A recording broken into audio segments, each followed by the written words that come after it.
The ProAct Know-How. Welcome to this live webinar from ProAct, looking at capital gains this week and what the impact is on expats living and working abroad. Capital gains is a funny old tax, and it's going to affect everybody at some point in some different way. And sometimes there's no getting away from it, but other times expats can plan and try and avoid that tax in the long-term plan. So when do we pay capital gains tax, and what do we pay it on? Capital gains tax is on assets, so it's not on your income. So we're not talking about income here. Income is bank interest, is dividends, could be royalties, and it could be obviously salaried income or sole trader income. So we're not talking about those types of income. We're talking about you've accumulated the wealth, you've got the value, and what's the capital liability there. Now, when expats buy property and invest in businesses abroad, that brings potential different capital gains liabilities. So if you own the shares of a company or a property or an investment or a trust in a different location, each jurisdiction will apply its own capital gains rules to your asset. And that capital gain can take a number of different forms. It can be traditional capital gains tax, or it could be inheritance tax. Now, the difference between inheritance tax and capital gains tax is the name. It's still a capital gains tax. And there's another one to look at that we'll bring in later on when we look at pensions. When a business, an expat business, has a pension, that pension is designed just to generate income, which is taxable. But again, you can get these issues where there is a capital or death duty capital gains tax on that. Sometimes it can be share options that might seem like a capital tax that are taxed as income. So that's another issue that we need to look at. But those things are deep dive, more detailed events that we can't really cover in this webinar. So what we're going to look at is the broad picture. Some assets are, capital gains are always taxed on assets that are fixed.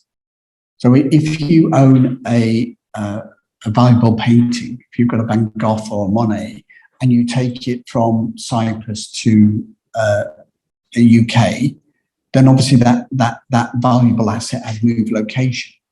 But most of the assets that we're talking about are fixed assets depending upon where they're resident. So if you own shares in a UK company, any capital gain is potentially taxable in the UK. If you own shares in an American company, the capital gain could arise there. And same for any other jurisdiction. If your property is in France, then France will have the first claim on any capital gains tax, as would Spain for a Spanish property, Cyprus for a Cyprus property, and UK for UK property.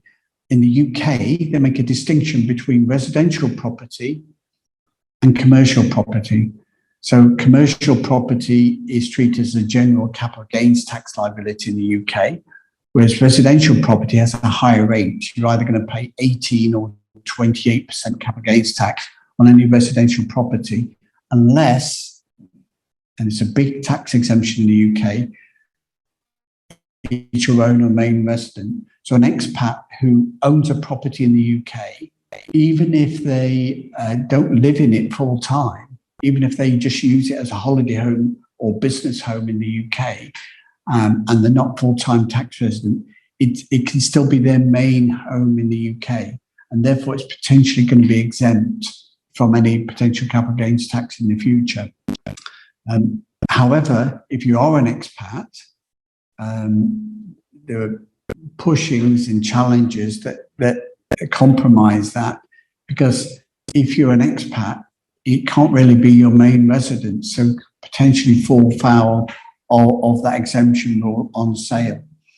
All property in the UK that is sold has to have a capital gains tax declaration made within 30 days of the sale and then declared in full on the tax return at the end of the year. So even non-resident expats have to do that capital gains tax return at the point of sale and at the end of the tax year. And any residential property that does not mean residence is taxed up to 28%. Commercial property is 20%. So you can protect. How can you protect that and put that aside so that capital gains tax is not paid? Is the issue.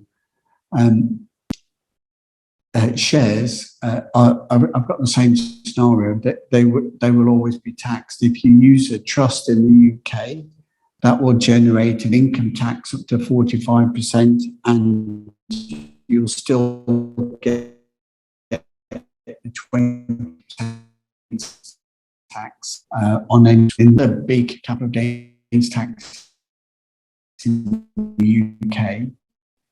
So inheritance tax is charged if you're UK domicile on your worldwide assets. So if you have been out of the UK for 20 years, then you could potentially change your domicile to your country of tax residence, and therefore your inheritance tax liability would fall on that country, and you wouldn't have an inheritance tax in the UK except for capital assets that are actually in the UK. So this is a good point to bear in mind. Even if you're non-domicile, if you own £1 million property in the UK, you've still potentially got a capital gains liability or an inheritance tax liability up to 40%. UK expats can gift to spouse without a capital gains tax liability. It's an important point, but not if it's a tax fiddle. So you can't gift a property or a business for the wife to then dispose of it without the capital gains. So the capital gains assessment would go back to the time that you acquired the property in the first place.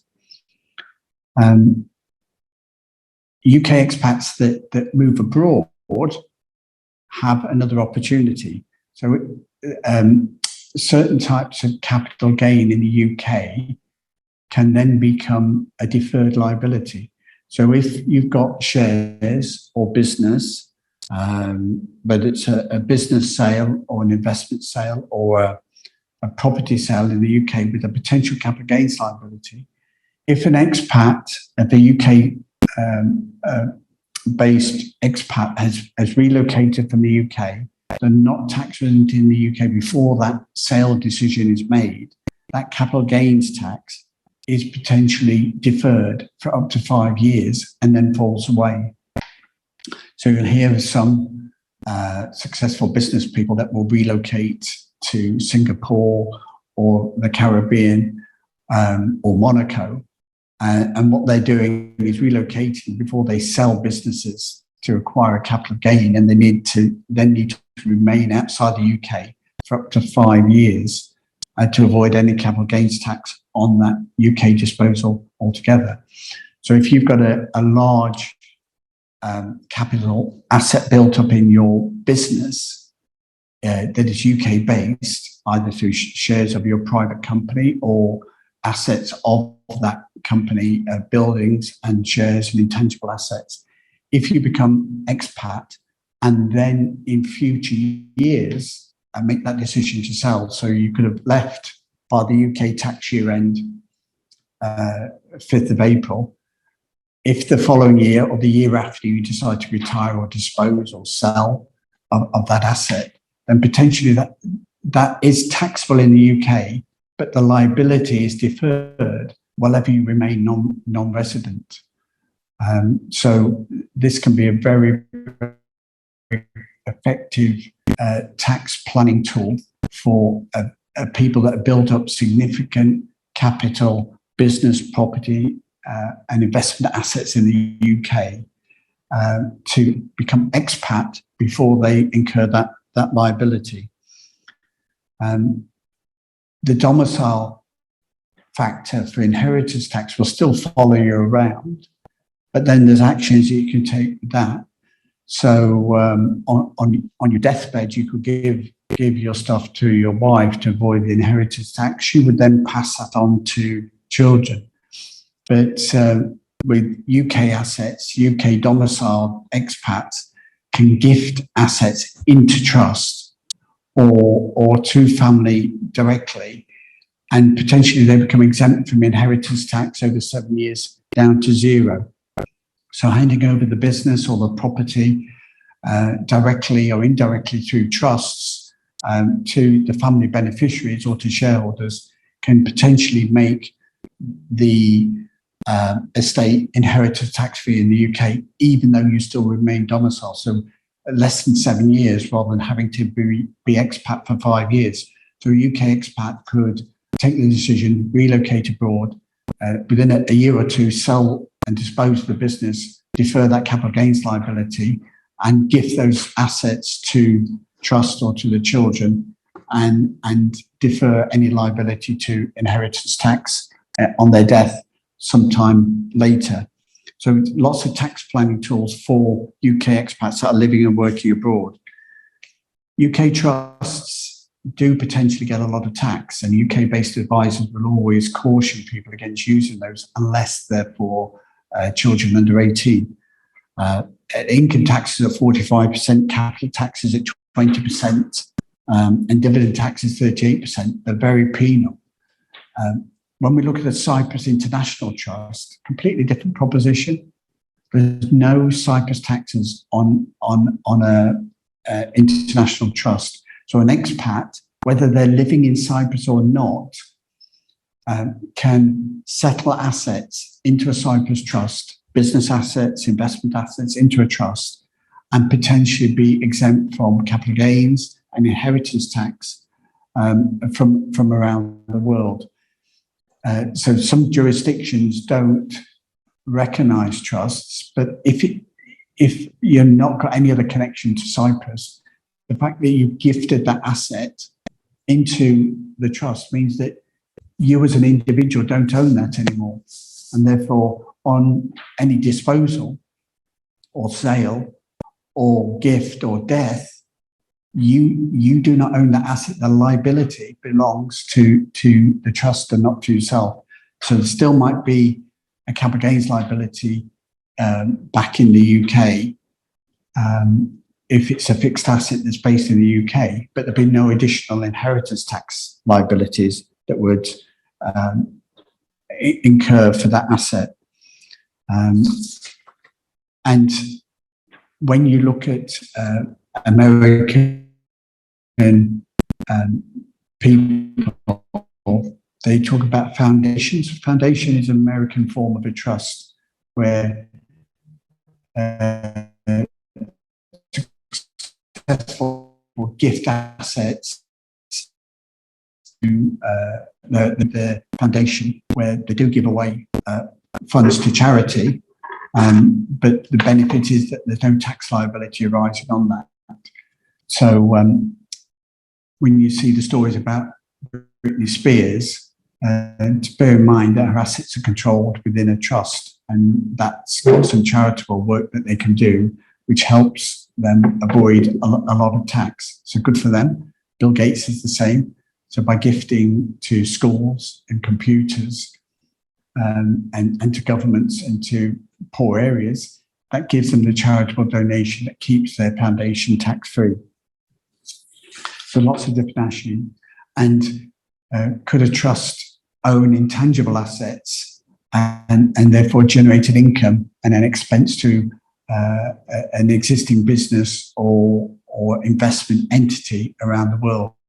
So lots of different options. The other big thing about the Cyprus International Trust, Cyprus had no capital gains tax and no income taxes on investments. So if you've got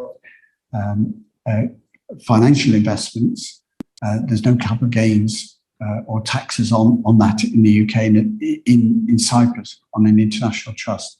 So there's lots of different options for expats there, living and working abroad, to avoid capital gains tax and make sure that the assets that are built up, that they've invested in pensions, in shares, in property and inheritance, that those benefits go to the family and not to the taxman.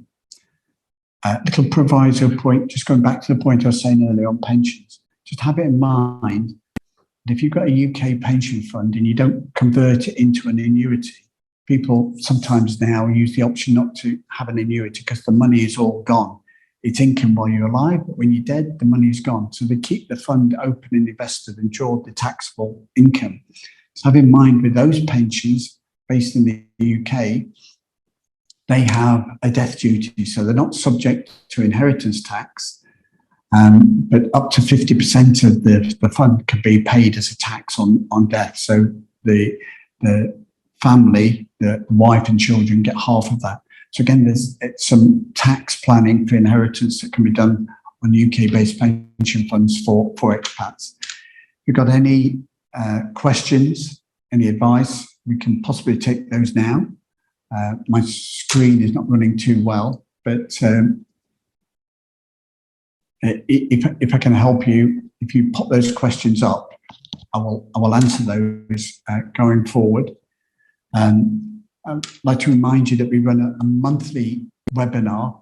Next month, we're looking at working abroad and working remotely. So post-Brexit, post-COVID, living and working abroad, how does it work? How does it work for medical insurance, for social insurance, national insurance, and long-term state pension benefits? And how does it work for contractors looking to protect themselves from potential liability under IR35 in the UK? So all those things we're going to cover in next month's Wednesday webinar, which is the last Wednesday in September, which is the 29th of September, 11 a.m. for that Wednesday webinar. Got a question. What's the situation regarding Portuguese property? The ProAct Know-How, brought to you by ProAct.